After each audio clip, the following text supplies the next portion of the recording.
De que forma a prática espírita favorece a sua saúde física e mental? A Web Rádio Meimei apresenta Saúde, Espiritualidade e Você.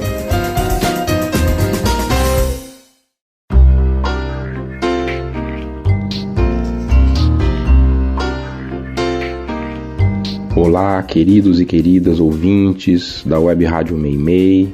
É um imenso prazer estar em mais um domingo aqui com vocês, no programa Saúde, Espiritualidade e Você. Meu nome é Ricardo Cavalcante, sou membro da Associação Médico Espírita de Botucatu e hoje a gente vai conversar um tema bastante interessante, que é sobre a nossa felicidade e a nossa saúde. A doutrina espírita, ela traz para nós algumas marcas, algumas evidências de que essas duas condições, a saúde e a felicidade, elas caminham juntas. A gente vai encontrar, principalmente em Emmanuel, através da psicografia de Chico Xavier, algumas falas dizendo que a felicidade e a saúde caminham conjuntamente.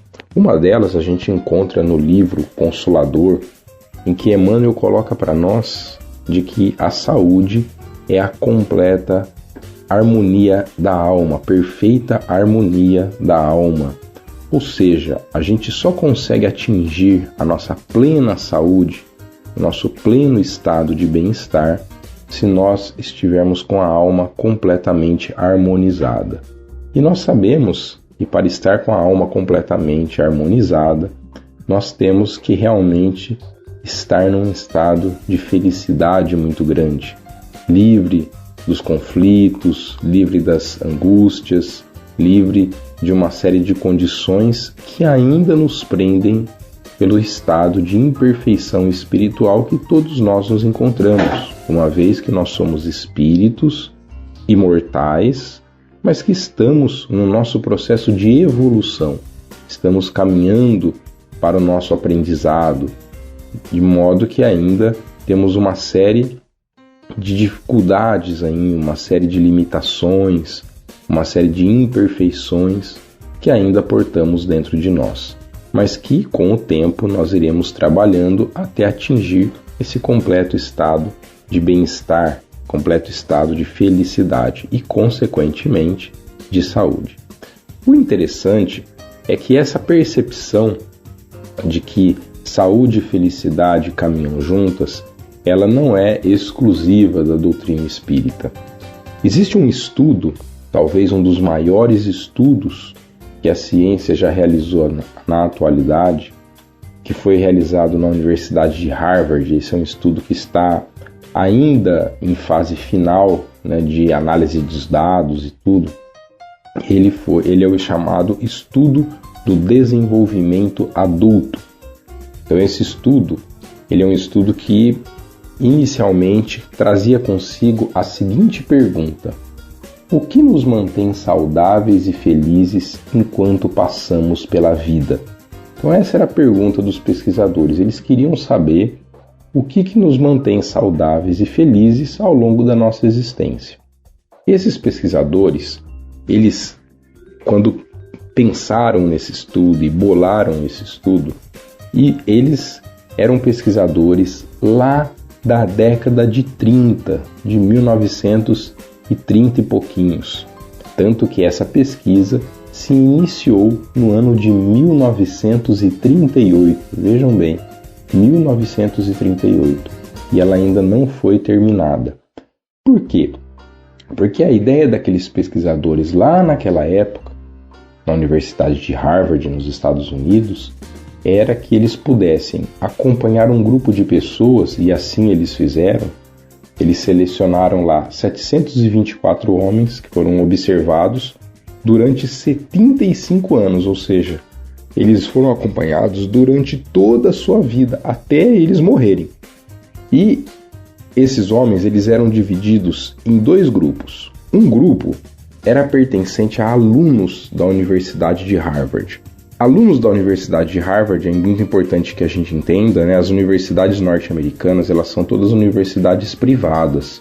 E o indivíduo que, de modo geral, né, excetuando um ou outro ali que consegue uma bolsa de estudo, a grande maioria dos indivíduos que estão na universidade nos Estados Unidos são pessoas de um poder aquisitivo alto, ou seja, são pessoas ricas, né, uma condição social muito boa, e que certamente são pessoas que tiveram muitas oportunidades ao longo da sua vida, ou seja, eles têm, vamos dizer assim, tudo na mão. Nascer em berço de ouro, tem tudo na mão, todas as oportunidades e certamente também uma capacidade intelectual muito alta, por isso são alunos da Universidade de Harvard. Então eles entendiam que esse grupo era um grupo seleto de pessoas assim que tinham tudo na vida para serem felizes e serem saudáveis.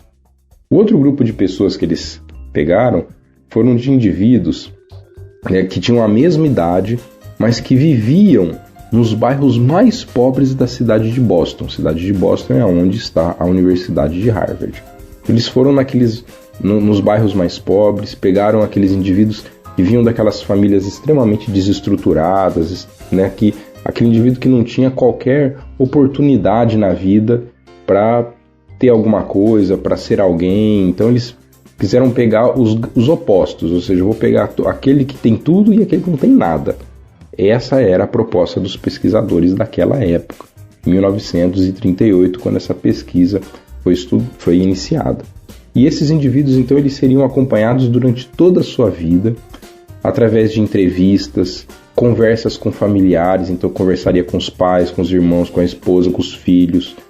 Eles eram avaliados periodicamente a cada 3 meses, com avaliação médica, com exames, então tudo era analisado, tudo era avaliado de maneira a identificar assim, olha, o que na vida de cada uma dessas pessoas os torna saudáveis e os torna felizes. Bom, é claro que os pesquisadores que iniciaram essa pesquisa não tiveram a oportunidade de ver o seu fim, pelo menos não entre os encarnados, porque essa pesquisa hoje ela está na 4ª geração de pesquisadores. As 3 primeiras gerações já desencarnaram. Então, atualmente, esse estudo ele é conduzido pelo Dr. Robert Waldinger, que é um psiquiatra da Universidade de Harvard e que pertence então à 4ª geração de pesquisadores, que vai cuidando para que essa pesquisa seja alcance o seu objetivo final e que possa trazer essa resposta para nós. Bom, o interessante é que, embora ela ainda não tenha sido publicada nos seus últimos resultados, essa pesquisa eles já deram o que nós chamamos de um spoiler, né? Eles já deram uma prévia daquilo que essa pesquisa encontrou dos seus achados principais. Mas antes de eles emitirem os resultados principais, eles fizeram uma enquete primeiro nos Estados Unidos, entre jovens norte-americanos, para saber o que os jovens americanos achavam que nos deixavam saudáveis e felizes ao longo da nossa existência, ao longo da nossa vida. E 80% dos jovens norte-americanos responderam que era a riqueza material que nos faziam saudáveis e felizes. E 50% ficar famoso.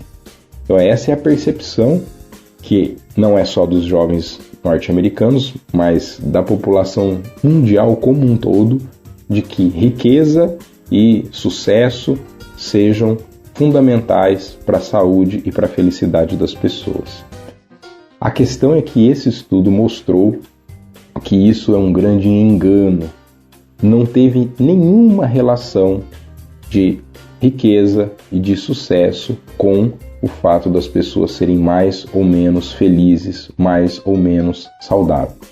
Obviamente que eles viram de tudo acontecer com essas pessoas ao longo desse estudo, mas a grande lição que esse estudo trouxe foi que bons relacionamentos nos mantêm felizes e saudáveis. Essa foi um grande aprendizado do estudo. Então o que eles perceberam foi a primeira lição desse estudo, de que as pessoas mais conectadas com a família, com os amigos, com as comunidades, são as pessoas mais felizes e fisicamente são mais saudáveis e também são as pessoas que vivem por mais anos.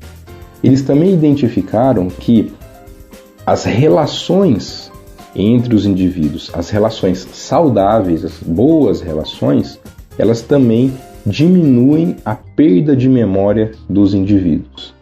E a terceira grande lição que eles aprenderam nesse estudo foi que a boa qualidade dos relacionamentos é essencial. Então eles perceberam que o número de pessoas com as quais nós nos relacionamos, elas não têm valor em relação a essa questão.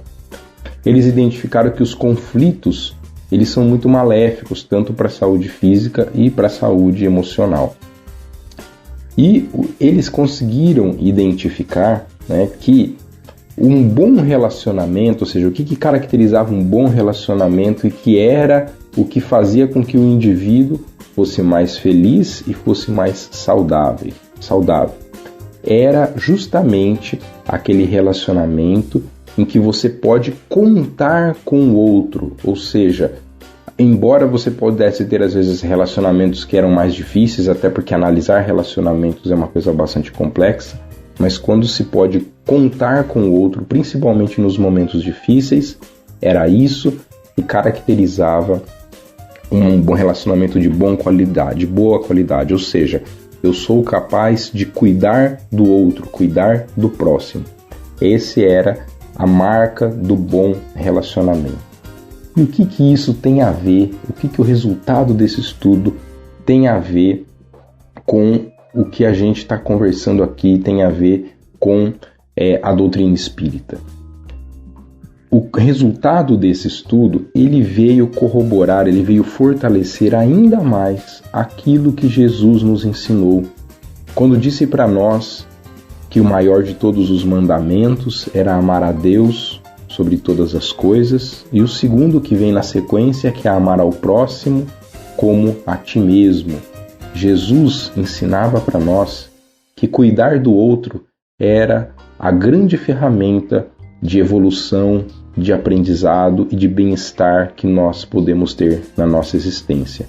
Como Kardec fala para nós no Evangelho segundo o Espiritismo, toda a moral de Jesus se resume na caridade e na humildade, isto é, nas duas virtudes contrárias ao egoísmo e ao orgulho. Em todos os seus ensinos, ele aponta essas duas virtudes como as que conduzem à eterna felicidade.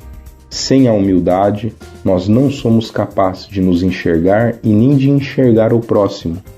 Então, ser humilde e desenvolver o amor, a caridade para com todos que estão à nossa volta, incluindo a nossa família, os nossos amigos, os nossos colegas de trabalho e até mesmo aqueles a quem nem conhecemos, é essencial para a nossa saúde e para a nossa felicidade. Um grande abraço a todos vocês, uma ótima semana.